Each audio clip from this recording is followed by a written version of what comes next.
Today we're going to talk about how to eat to beat diabetes and the 5 foods you should add to your plate if you are struggling with diabetes. First food is avocado. Now, avocado actually is really great for gut health because it is loaded with dietary fiber.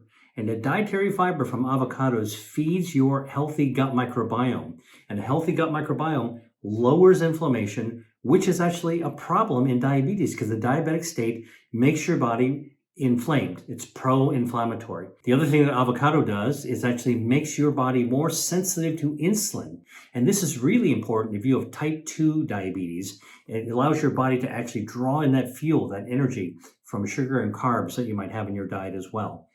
So, avocados. How do I like to have avocados? Well, listen, I like them very simple. If you get a nice ripe avocado and you peel it, and you can actually just take out the pit. You can actually eat it with a spoon, sprinkle a little bit of salt, squeeze a little bit of lemon on, and you actually have something really delicious. Or, of course, you can spread it onto toast. The old avocado toast trick. Great for breakfast.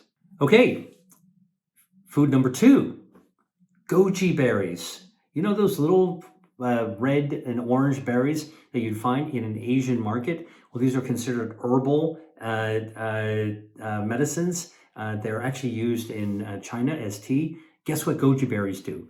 Goji berries actually have something called lutein and zeaxanthin that's good for your vision, good for your retina. Now, why is that important? Because people with diabetes are at risk for vision loss. This is from diabetic retinopathy and other forms of retinal disease. This is the disease in the back of your eye where all the blood vessels actually are. Diabetes actually makes your blood vessels not so healthy, and lutein and zeaxanthin in goji berries are actually good for protecting that retinal lining.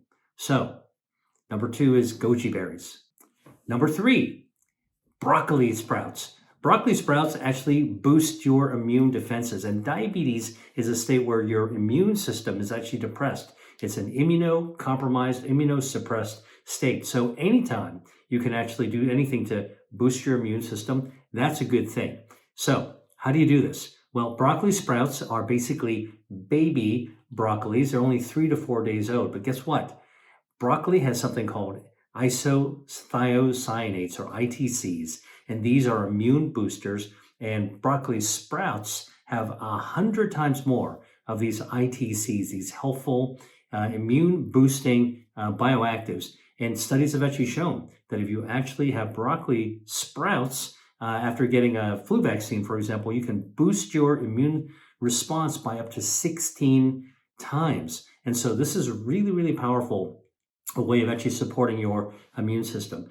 I like to actually use broccoli sprouts right onto a salad, sprinkle some on. It's a great way to actually do it. But if you actually don't want to deal with the sprouts, you can just throw them into a blender and make a smoothie out of them. Add them to whatever smoothie you're going to actually have. You're going to actually make it more immune potent. All right, food number 4, if you've got diabetes, is Seabass. What am I talking about? Seabass is a fish that contains healthy omega-3 fatty acids. And what omega-3 fatty acids do is they actually help to improve your stem cells. They protect your stem cells. And in diabetes, that high sugar state actually stuns the stem cells in your body. Now, I write about stem cells in my book, Eat to Beat Disease. And I talk all about how diabetes can actually compromise your stem cells. You need those stem cells to regenerate your heart, your blood vessels, all of your organs, and diabetes suppresses it. Eating sea bass with omega-3 fatty acids actually protects those stem cells, which can be really important for healing if you've got diabetes. Now, here's the other thing that is more recent research has shown, that sea bass contains peptides. These are little fragments of proteins, okay? And these peptides can actually stimulate wound healing. And wound healing is an issue that every diabetic needs to be aware of, because as their blood vessels are compromised in diabetes, it's really easy to actually have a situation called neuropathy. Neuropathy is where your nerves don't work properly. So think about what happens in your foot. If you actually step on a piece of glass, a thumbtack, and your nerves are working properly, you're going to pull back, right? You're not going to step on it, and then you're going to look at your foot and you're going to clean it off and put a Band-Aid on it. Diabetics actually can't feel that injury because their nerves are actually dulled or even dead. And then what happens is that you step on something sharp, you don't feel it, you create a wound. That wound, you don't even know you have it, gets infected, and now you don't have enough blood vessels to be able to heal that area. Diabetic wounds in the foot are a big deal. In fact, they are called chronic wounds because they often don't heal. They keep on getting infected and unhealed. That can lead to an amputation. So, one of the foods that you might want to eat if you've got diabetes and you want to protect yourself from wounds and you want to protect your stem cells is to actually have sea bass. How do I like to eat sea bass? Well, there's so many different ways you can eat it. I can tell you, I write recipes in my book, Eat to Beat Disease and Eat to Beat Your Diet. I think that Eat to Beat Your Diet has a recipe for steamed fish. You can put it into a steamer, all right? Just a nice chunk of the fish. Steam it up then with a little bit of soy sauce, a little bit of sesame oil, slice some ginger up right on top of that. Steam it just for about 10 minutes. It'll be done. And then you can put some soy sauce on top of it and even some really hot smoking oil, pour it on top of that. Garnish with some chopped scallions as well as a little bit more soy sauce. That is a way in order to be able to create nice sea bass. You can also pan saute it. You can grill it. Lots of different ways to enjoy sea bass. Just go and Google it and find out sea bass recipe and watch a video showing you, having somebody show you how to actually have this healthy fish to put on your plate if you've got diabetes. Hey, just a quick note. I wanted to share another great resource with you. Look, I love eating seasonally.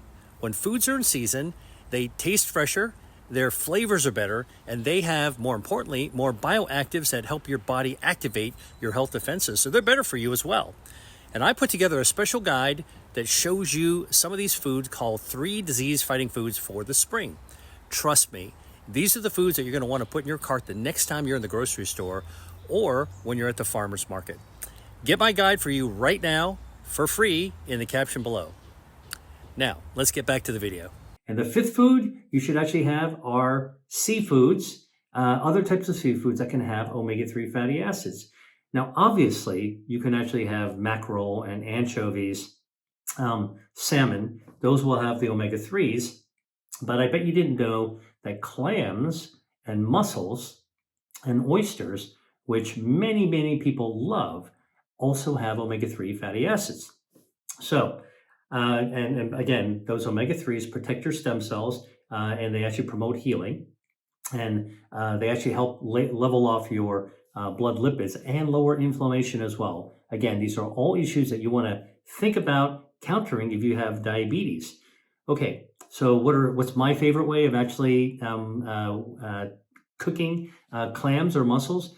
You know what I do? I actually take a kettle, or I take a pan, put a little bit of olive oil, if you want to chop up a little bit of garlic, and just put clams right in there, or mussels, and get the oil nice and hot, okay? And then you'll start cooking the clams or the mussels, and as you sort of get the pot super hot or pan, you put a lid on it and just sit back, all right? And the juice inside the clam or the mussel will actually boil and pop open the clam or mussel when it's actually finished cooking and release all those juices. You want to throw a little dash of white wine in there. That's another little delicious trick. And now you've got freshly opened, freshly cooked clams and mussels. Another way of actually getting very, very important marine omega-3 fatty acids. And that's it. I hope you enjoyed watching this video. Thanks for tuning in. Hi there. If you enjoyed watching this video, I know you'll love the next one. Stay here and check it out. And I'll see you there.